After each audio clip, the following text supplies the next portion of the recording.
Halo, apa kabar semuanya? Bertemu lagi dengan saya Ginpera Ginting, di mana pada pertemuan kali ini kita berdiskusi dalam mata kuliah Falsafah Keperawatan, dan topik yang akan kita bahas adalah konsep humanistik dan konsep holisme. Berbicara tentang konsep humanistik dan konsep holisme ini, di sini kita membahas bagaimana kepribadian, bagaimana tingkah laku, bagaimana perilaku seseorang agar dia dapat mencapai yang namanya kebutuhan dasar manusia tertinggi, yaitu aktualisasi diri. Ya, jadi untuk mempersingkat waktu, langsung aja kita masuk ke slide yang pertama. Di sini dikatakan teori Abraham Maslow, yaitu teori kebutuhan dasar manusia, itu dimasukkan dalam paradigma traits, yaitu menekankan pentingnya peran kebutuhan dalam pembentukan kepribadian. Humanistik sebagai kekuatan ketiga dalam psikologi, sedangkan yang pertama itu adalah kemampuan menganalisis, yang kedua behavior, dan yang ketiga adalah humanistik, yaitu topik yang akan kita bahas pada hari keseluruhan kapasitas martabat dan nilai kemanusiaan untuk menyatakan diri atau self-realization dan menentang pesimisme dan keputusasaan. Sedangkan holisme yaitu manusia memiliki di dalam dirinya potensi untuk berkembang sehat dan kreatif. Nah, ada beberapa pandangan tentang holisme. Yang pertama adalah holistik. Holistik artinya menyeluruh, yaitu keterpaduan antara jiwa dan raga seseorang.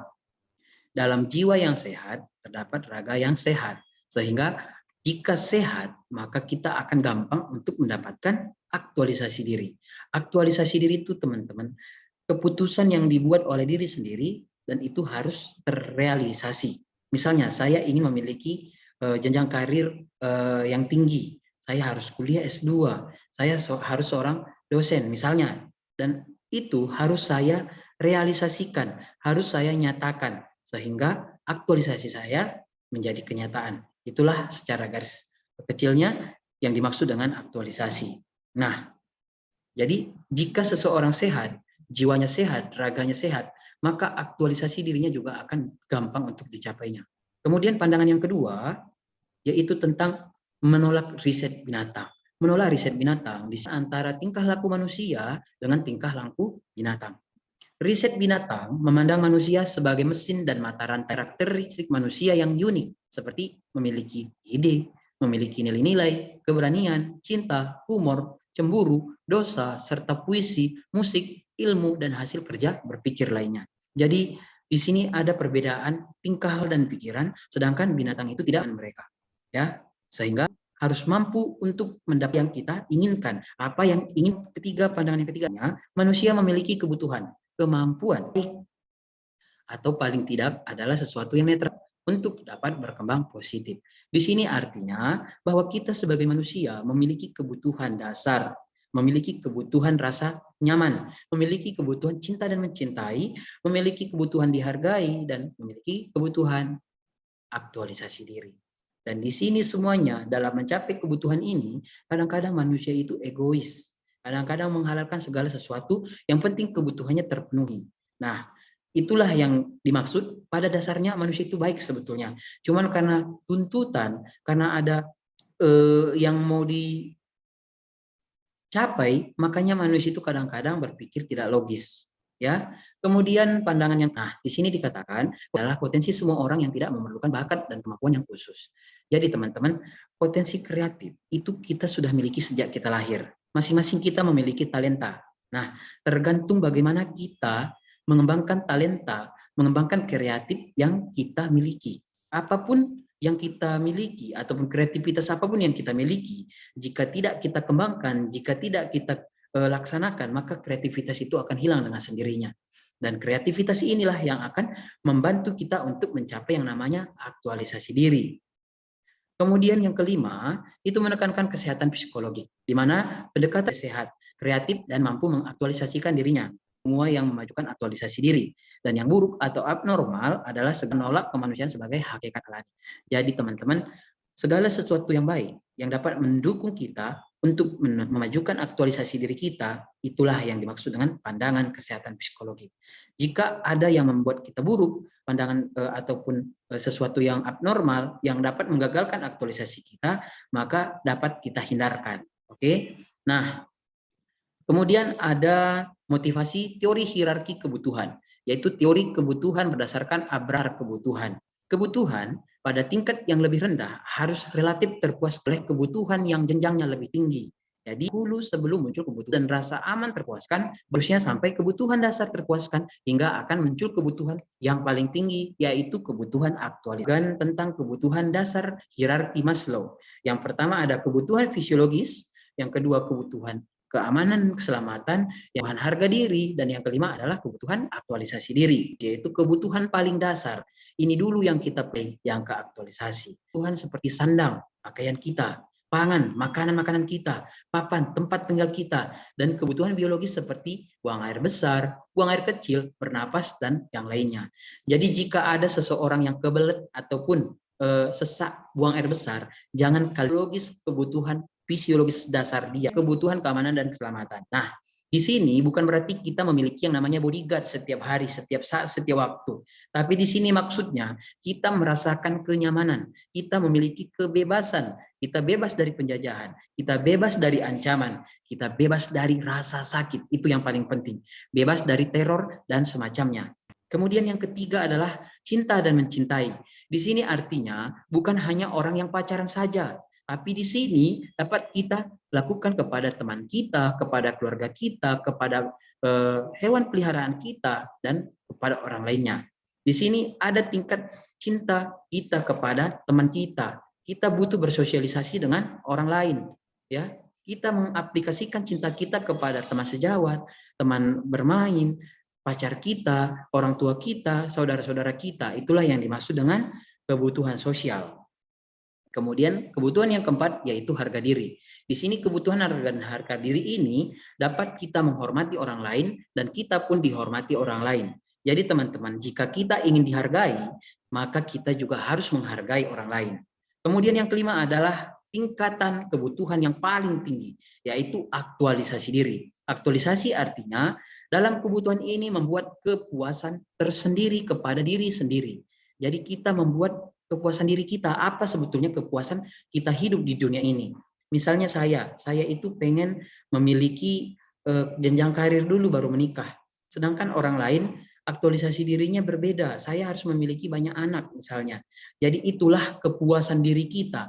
Jika kita merasa apa yang kita capai saat ini sudah kita merasakan puas, maka aktualisasi kita terhadap diri kita sudah tercapai. Oke? Jadi aktualisasi diri oleh setiap individu itu harus berbeda-beda, nggak sama. Nah, kemudian di sini dikatakan orang gagal mencapai aktualisasi diri karena mereka takut menyadari atau merintangi aktualisasi diri. Maslow mengemukakan dua jalur untuk mencapai aktualisasi diri. Ingat, ada dua jalur untuk mencapai aktualisasi diri. Yang pertama dengan mengembangkan diri secara optimal, yang kedua melalui jalur pengalaman puncak. Nah, kita masuk yang pertama yaitu pengembangan diri teman-teman. Adalah alami sesuatu dengan utuh dan gamblang. Yang kedua, hidup adalah perjalanan proses memilih antara keamanan. Jadi di sini kita bisa memilih apakah kita ingin sehat atau kita ingin sakit.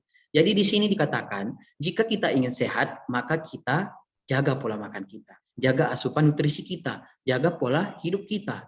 Ya. Kemudian di sini dikatakan biarkan self tegak, mengusahakan untuk mengabaikan tuntutan eksternal mengenai apa yang seharusnya kamu pikirkan, apa yang kamu rasakan, dan apa yang kamu ucapkan. Kita membiasakan pengalaman membuat kita dapat mengatakan apa yang sesungguhnya dirasakan. Jadi di sini kita jadikan semuanya itu sebagai sebuah pola pemikiran untuk menjadi lebih baik lagi, agar kita dapat mencapai yang namanya aktualisasi diri.